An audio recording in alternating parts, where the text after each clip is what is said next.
हमने पाकिस्तान छोड़ना है, यहाँ पे मौके नहीं है, यहाँ अपॉर्चुनिटी नहीं है, इसको छोड़ना है और यहाँ से जाना है। और सारी अपॉर्चुनिटीज़ जो हैं वो यूरोप में पड़ी हैं, कनाडा पड़ी हैं, अमेरिका पड़ी हैं, ऑस्ट्रेलिया में पड़ी हुई हैं। ये एक माइंड सेट है। ठीक है।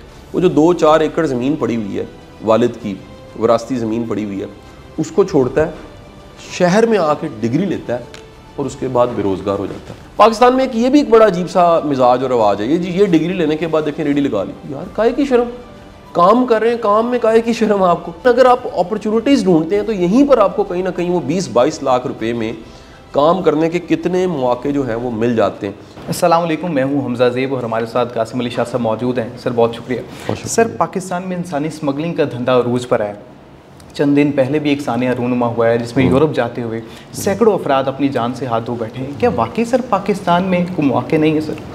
बहुत शुक्रिया हमजा। देखें, गुजारिश ये है कि ये जो वाक़या 14 जून को हुआ है, जो रिपोर्टिंग की जा रही है उसके मुताबिक 400 से ज़्यादा लोग ऐसे थे जो पाकिस्तानी थे। कश्ती डूब गई, अल्लाह को प्यारे हो गए, बहुत बड़ा नुकसान हुआ। कौमी सतह पे इसको एक्नॉलेज किया गया, वज़ीर आज़म ने इस पर बयान दिया, आज़ाद कश्मीर में सोग बनाया गया। आप पहले तो देखें ये कौन सी बेल्ट में ये वाक़या हो रहा है। किस बेल्ट के लोग जो हैं वो ज़्यादातर पाकिस्तान से बाहर जाते हैं, तो वो गुजरात, मंडी बहाउद्दीन, जेलम और कश्मीर की एक पूरी पट्टी है आज़ाद कश्मीर की, जहाँ से लोग जो हैं वो ज़्यादातर यहाँ से जाते हैं। अब इस पट्टी से क्यों जाते हैं इसका भी मैं थोड़ा सा आपको जवाब देना चाहूँगा, या जो मेरी ऑब्जर्वेशन है मैं शेयर करना चाहूँगा। लेकिन पहले बताता चलूँ कि जो रिपोर्टिंग हुई उसमें वो फैक्ट्स एंड फिगर्स क्या क्या हैं वो जानने बड़े ज़रूरी हैं।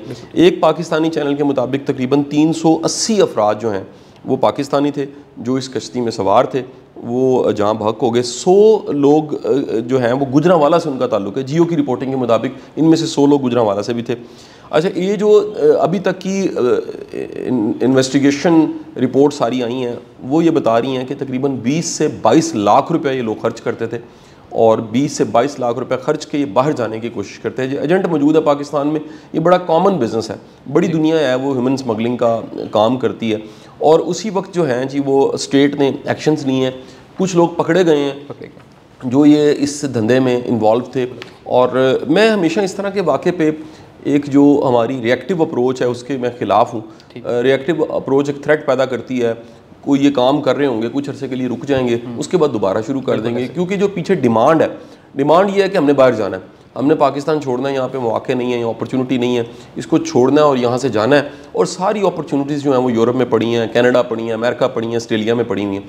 ये एक माइंड सेट है। ठीक है। अच्छा, इस माइंड सेट को बनने में भी कई साल लगे।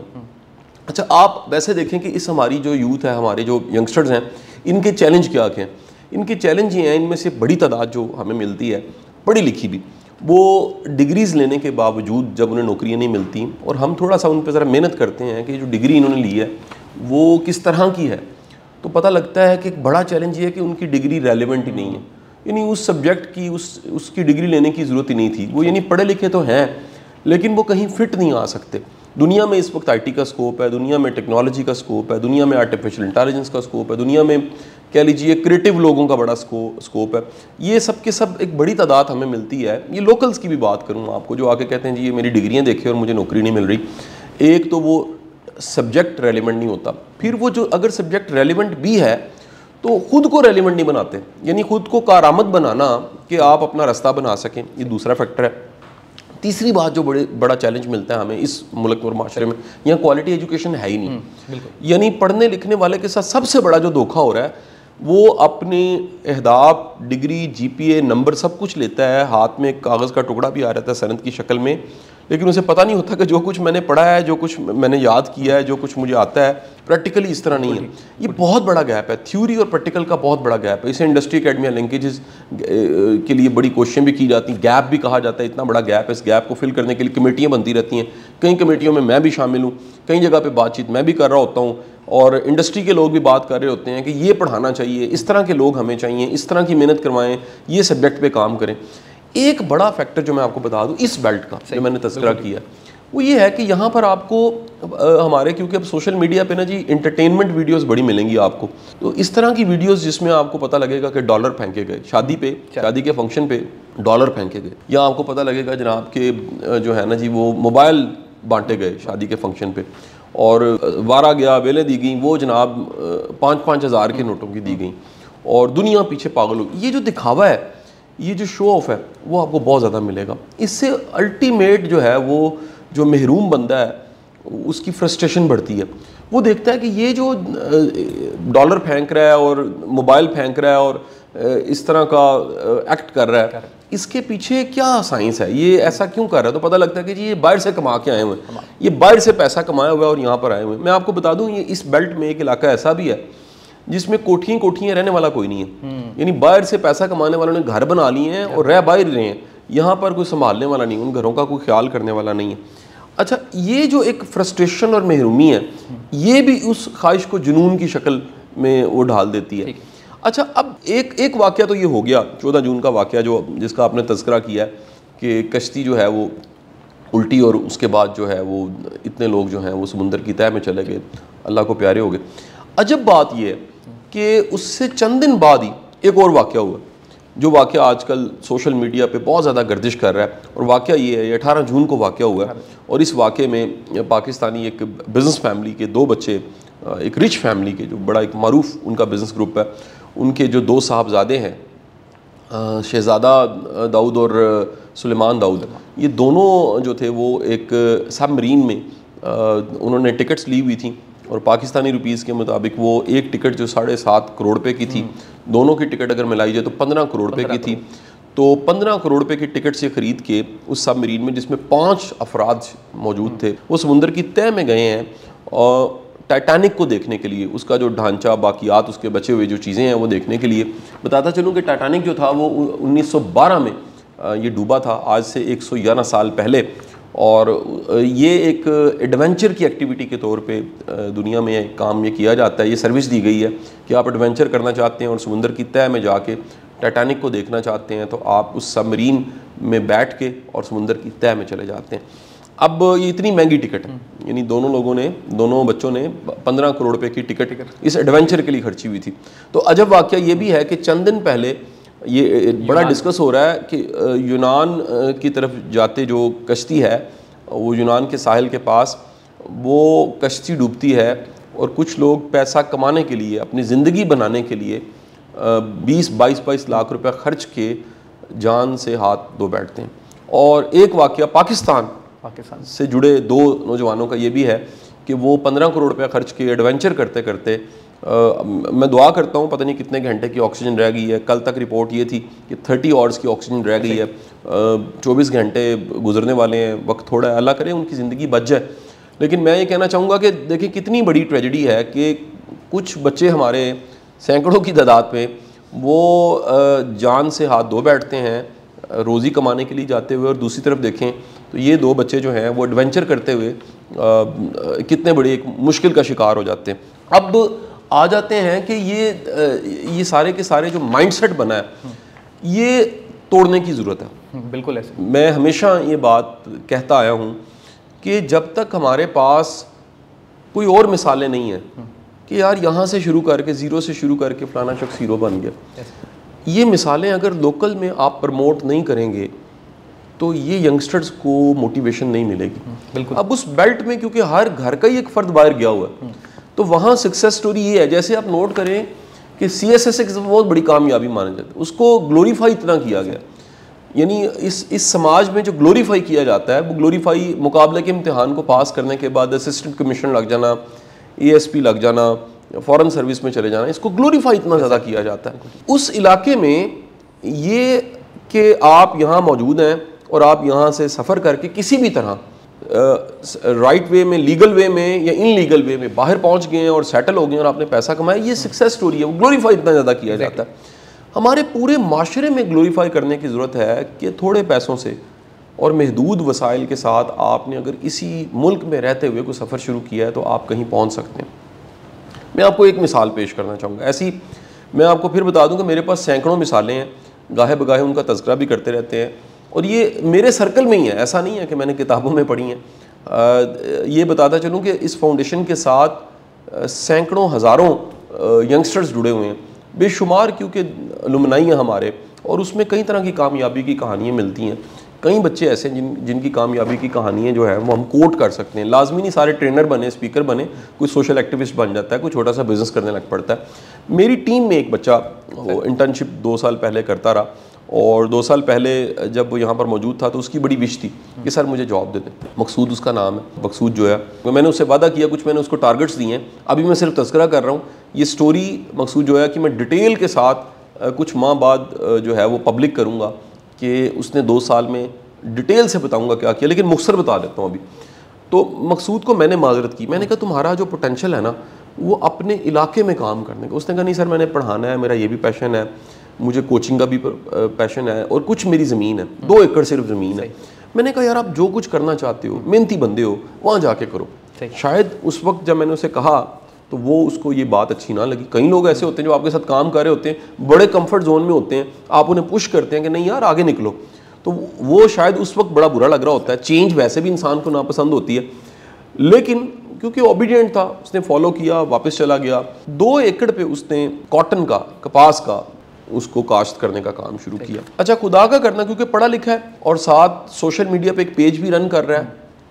उस बच्चे ने 2 सालों में इस वक्त की जो रिपोर्ट है उसने आके बताया कि सर मेरे पास इस वक्त 80 एकड़ ज़मीन है। 2 एकड़ वाले, मैंने कहा 80 एकड़ में 78 एकड़ कहाँ से? उसने कहा मैंने ठेके पे ले ली। वजह क्या थी? मेरे पास रिजल्ट्स हैं, लोग मेरे से गाइडेंस लेने के लिए आते हैं, मेरे पेज पे आके मेरे से हेल्प लेते हैं, मैं उन्हें फीस बिल्ला गाइड कर देता हूँ। मेरा सीड्स का बिजनेस भी है, ये सबसे बड़ी गैर मामूली बात है। वो कहता है कि मेरा सीड्स का बिजनेस इतना कामयाब है, लोग वो जो मैं कॉटन लगा रहा हूँ जिसका रिजल्ट बड़ा अच्छा है, वो सीड लेने के लिए मुझसे रब्ता करते हैं और मेरा बिजनेस बड़ा अच्छा चला। अब देखिए 78 एकड़ जब कोई बंदा ज़मीन लेता है और उसका ठेका देना है तो वो भी यकीनी बात है कि मिलियंस ऑफ रुपीज़ बनता है।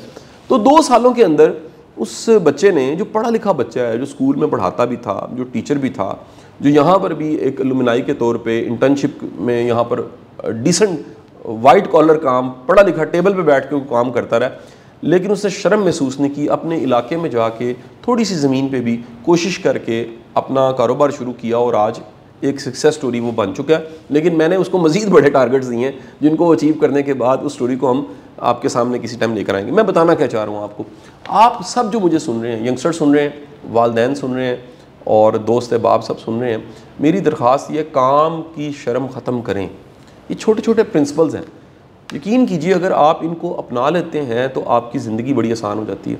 हम यहाँ पर छोटा सा काम करने को तैयार नहीं होते और बाहर जाके यकीन करें उस काम से भी निचले दर्जे का, वैसे काम ना निचले दर्जे का होता है ना ऊपरी दर्जे का होता है, काम होता है, वो बाहर जाके कर रहे होते हैं, वहाँ शर्म नहीं आती।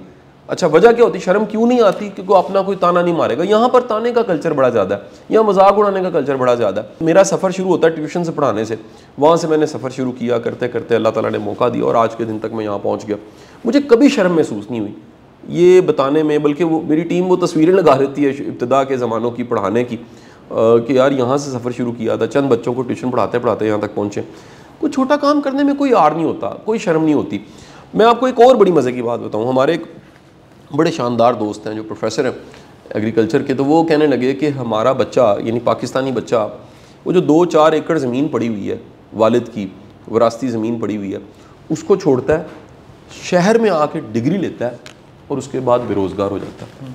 हालांकि ये देखे तो ज़रई मुल्क है, इस ज़रई मुल्क में अपनी ज़मीन से क्या क्या बिज़नेस जनरेट किए जा सकते हैं अगर वो रिसर्च शुरू कर दे, अगर वो गाइडेंस लेनी शुरू करे।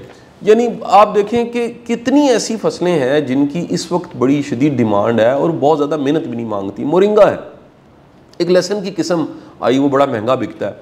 और ये मैंने मिसाल दी कॉटन वाली आपको, मकसूद जोया की। बेशुमार ऐसी मिसालें हमारे पास जो आप कह सकते हैं कि अगर थोड़ी सी मेहनत करें, उसके कोच, उसके गाइड, उसके सीनियर्स आपको मिल जाएंगे और आपके पास जो थोड़ी सी भी फसल है वहाँ पर आप महदूद वसाइल के साथ अपना बिज़नेस शुरू कर सकते हैं। ये पहली बात, यानी काम की शर्म ना होना। दूसरा, जो रिसोर्सेज हैं उन्हें इस्तेमाल करके ये सोचना कि मैं क्या कर सकता हूँ, ये दूसरी चीज़ है। तीसरी चीज़ जो है बड़ी इंपॉर्टेंट ये है, कोई स्किल हासिल करें, कोई हुनर हासिल करें। आज आईटी का ज़माना है, आज फ्रीलांसिंग का दौर आ चुका है, आज ब्लॉगिंग का, कंटेंट राइटिंग का ज़माना है, आज ग्राफिक डिज़ाइनिंग का ज़माना है, आज आर्टिफिशियल इंटेलिजेंस का ज़माना है। आप पाकिस्तान में रह के यहाँ पर बैठ के बाहर से काम ले सकते हैं। आप कोई ई-कॉमर्स सीख लें, कुछ करें, आप यहाँ बैठ के जो कुछ कर सकते हैं ना, यकीन करें वो डॉलर्स में आप कमा सकते हैं।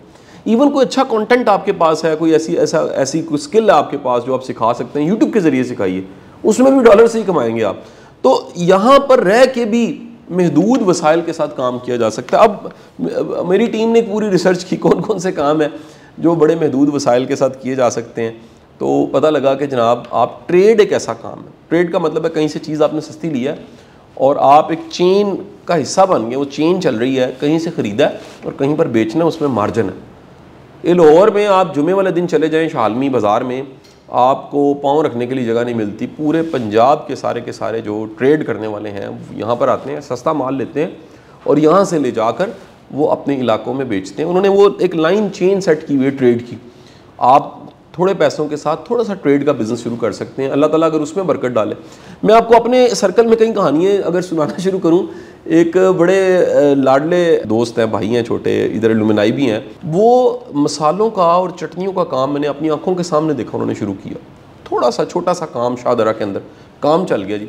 उनके कई इवेंट्स में मैं गया हूँ, क्यानी साहब के इवेंट्स पे, और मुझे खुशी होती है कि उसको, उस बच्चे को कोई शर्म नहीं आई, उस मेरे भाई को कोई हेजिटेशन नहीं थी। ये छोटा सा काम, हलाल काम कर रहे हैं, एफर्ट से कर रहे हैं। चमक फूड के नाम से वो जी बिज़नेस कर रहा है, वो काम चलता जा रहा है। हमारा एक बड़ा प्यारा दोस्त है भाई, वो शौक़ से करता है, लेकिन यकीनी बात है थोड़ी सी मुआश भी जुड़ती है। उस्मान साहब, और वो अलुमिनाई भी हैं फाउंडेशन के, वो ट्रैवल एंड टूरिज़म का काम करते हैं। कुछ अरसे के बाद एक टूर लेके जाते हैं और यकीनी बात उनका शौक़ भी है, उनका पैशन भी है। छोटे छोटे काम है जी। टूरिज़म का काम ऐसा है जिसमें आपको थोड़ा सा मार्जिन मिल जाता है, आप उससे अर्न कर सकते हैं। फिर एक ढाबा, यहाँ आपको बड़ी मज़े की बात बताऊँ, यहाँ ढाबा कल्चर अभी सही तरह से आया ही नहीं है। महंगा खाना है अच्छे रेस्टोरेंट्स का, अच्छे कैफ़ेज़ का। ढाबा जो है ना, आप ज़रा इंडिया के ढाबाज को सर्च कीजिएगा, वहाँ के यूट्यूबर्स को सर्च कीजिएगा, वहाँ पर जो वीलॉग्स करने वाले हैं ढाबों पे, वो ज़रा देखिएगा। मैंने बाकायदा टाइम निकाल के कई दिन फॉलो किया। मैं हैरान हो गया हूँ कि कितनी वैरायटी वहाँ पे ढाबाज की मौजूद है। ये लाहौर शहर में एक अच्छा समोसा नहीं मिल रहा, यकीन करें। एक दो जगह जहाँ पर मशहूर जगह जहाँ पर अच्छा समोसा, अच्छे दही भल्ले मिलते हैं। ढाबा फूड जो है, आप में कोई ख़ास बात हो सही, लाइनें लग जाती हैं। तो आप छोटा सा एक अपना ढाबा बना सकते हैं, कोई हेजिटेशन नहीं, कोई शर्म नहीं है। पाकिस्तान में ये भी एक बड़ा अजीब सा मिजाज और रवाज है, ये डिग्री लेने के बाद देखें रेडी लगा ली। यार काहे की शर्म, काम कर रहे हैं, काम में काहे की शर्म आपको, काहे की आपको हेजिटेशन। आप मेहनत कर रहे हैं, अल्लाह के रसूल सल्लल्लाहु अलैहि वसल्लम ने फरमाया हाथ से जो रोटी रिस्क कमाता है अल्लाह का दोस्त है, यानी मेहनत करने वाला अल्लाह का दोस्त है। तो काहे की शर्म, यानी फ़ख्र की बात है कि आप मेहनत करके हलाल रिस्क कमा रहे हैं। अच्छा, उसके बाद आजकल एक बड़ा ज़बरदस्त जो बिज़नेस मैंने देखा, कई यंगस्टर्स ये कर रहे हैं लाहौर शहर में, तो ये बड़ा कह लीजिए लाहौर शहर में भी, और जहाँ जहाँ यूनिवर्सिटीज़ और कॉलेजेस हैं, क्योंकि लाहौर में यूनिवर्सिटीज़ ही बहुत ज़्यादा हैं, कॉलेजेस ही बहुत ज़्यादा हैं, तो यहाँ पर आपको बिज़नेस मिलेगा हॉस्टल्स का। तो लोग रेंटल एक जगह लेते हैं, उसको हॉस्टल में कन्वर्ट करते हैं और फिर उसके कमरे या उसकी जो जगह है उसको रेंट के तौर पे लोगों को वो सर्विस प्रोवाइड करते हैं। अंदर ये एक छोटा सा किचन बन जाता है, फूड की सर्विसेज भी चल पड़ती हैं। तो आप कह लीजिए कि एक 2 कनाल की कोठी लेके, जिसको आपने 1-1.5 लाख रुपए रेंट पे लिया है, आप उससे महीने का 1.5-2 लाख रुपए एक्स्ट्रा ही कमाते हैं, आपकी बचत हो जाती है। ऐसा भी बिज़नेस है। उसके बाद मोबाइल एसेसरीज़ का बिज़नेस बड़ा कॉमन है पाकिस्तान में, क्योंकि इंटरनेट अब अवेलेबल है और 3G 4G आ गया है। तो ये जो इंटरनेट का अवेलेबल होना है और हर एक के हाथ में एंड्रॉयड फ़ोन होना है, एक खोती रेडी चलाने वाला भी सेल फ़ोन इस्तेमाल कर रहा है, एक इलेक्ट्रिशियन मैकेनिक भी ना वो तस्वीरें भेज रहा होता है कि सर ये वाले बटन ख़रीदने हैं, ये वाले बटन ख़रीदने हैं व्हाट्सएप पे। तो एसेसरीज़ का रिपेयर करने का जो बिज़नेस है। अच्छा, आपको एक और बात बता दूँ, लाजमी नहीं कि कोई काम आपको खुद आता हो। आप बाज़ औक़ात एक बंदा हायर करते हैं और आपको मार्केटिंग आती है, यानी आप मार्केट करते हैं और आप वो सर्विस प्रोवाइड करने लग पड़ते हैं। आप वो टेक्नीशियंस हायर करते हैं, 1-2 लोग, या उनके साथ पार्टनरशिप करते हैं और काम आपके पास आने लग पड़ता है और आप वो रिपेयर करके बेचना शुरू कर देते हैं। और ये कोई महंगा काम नहीं है, छोटी बेकरी का काम। मैं चंद दिन पहले मॉल्टन में मैं रहता हूँ, तो मेरे घर के पास एक मार्केट है, मैं गया कुछ सामान ख़रीदना था, तो एक लड़का यंग बॉय मेरे पास आया, मुझे बड़ा अच्छा लगा। लड़के ने मुझे जो है ना जी कहा कि सर मैंने मलेशिया से बेकरी का काम सीखा और अब मैं यहाँ पर ये बेकरी बड़ी क्वालिटी का मैं काम कर रहा हूँ, आपको मैं टेस्ट करवाना चाहता हूँ। वाकई बड़ी क्वालिटी का था। तो यानी कि छोटे छोटे काम करने में कोई शर्म और आर नहीं है। ट्रांसपोर्टेशन का काम जो है जी, बड़ा चंद दिन पहले बल्कि आप ही मेरे साथ बाहर मौजूद थे, एक साहब मिल गए, उनका जी मैं आपको इतने सालों से फॉलो कर रहा हूँ और नतीजा ये है कि मेरा काम छोटा सा था। मैं एक स्कूल वैन मेरे पास थी और मैं चंद बच्चों को पिक एंड ड्रॉप की सर्विस देता था। मेरा काम बढ़ा, मेरे पास 16 गाड़ियाँ आपके सामने वाकई सड़क पे खड़े हुए। मैंने कहा हमजा इनको रिकॉर्ड करते हैं, किसी दिन इनका नंबर ले लो। तो अब ये वो लोग हैं जिन्होंने कभी शर्म महसूस नहीं की। इसी मुल्क में, इसी माशरे में रहते हुए हज़ार चैलेंज हैं। इकनॉमिक क्राइसिस है, बड़े प्रॉब्लम्स है, मुआशी तौर पे महंगाई बड़ी ज़्यादा हो गई है, लेकिन अगर आप अपॉर्चुनिटीज़ ढूंढते हैं तो यहीं पर आपको कहीं ना कहीं वो 20-22 लाख रुपए में काम करने के कितने मौके जो हैं वो मिल जाते हैं। तो शर्म महसूस करने की बजाय, काम को एक काम छोटा या काम बड़ा कहने की बजाय, कोई काम आप करें, मोहब्बत से करें, क्वालिटी मेहनत के साथ करें, बेहतरीन सर्विस दें, वादा करें, पूरा करें, डिलीवर करें, अल्लाह ताला उसी में बरकत डाल देगा। और दूसरी बात यह है कि कुछ सीखें भी, लर्न करें, रुके ना। तीसरी बात यह है कि हम सबको, पूरी सोसाइटी को कलेक्टिवली ग्लोरीफाई करना चाहिए छोटी छोटी सक्सेस स्टोरीज़ को, ताकि ये जो हमारा कह लीजिए यहाँ पर एक बड़ी तादाद यंगस्टर्स की बाहर जाना चाहती है, वो बाहर क्यों जाना चाहती है? वो इसलिए जाना चाहती है कि ग्लोरीफाई किया गया कि बाहर जाके बड़े पैसे कमाए जा सकते हैं। आप अगर यहाँ की सक्सेस स्टोरीज़ को ग्लोरीफाई करना शुरू कर दें, यहाँ की कामयाबी की कहानियों को सुनाना शुरू कर दें, तो यकीन कीजिएगा बड़ी दुनिया यहाँ पर रह के हलाल रिज़्क़ कमाने की तरफ आ जाएगी। बहुत बहुत शुक्रिया सर, बड़ी मेहरबानी। गुफ्तगू आपने सुनी है। इसी के साथ हमें इजाज़त, अल्लाह ने के बाद।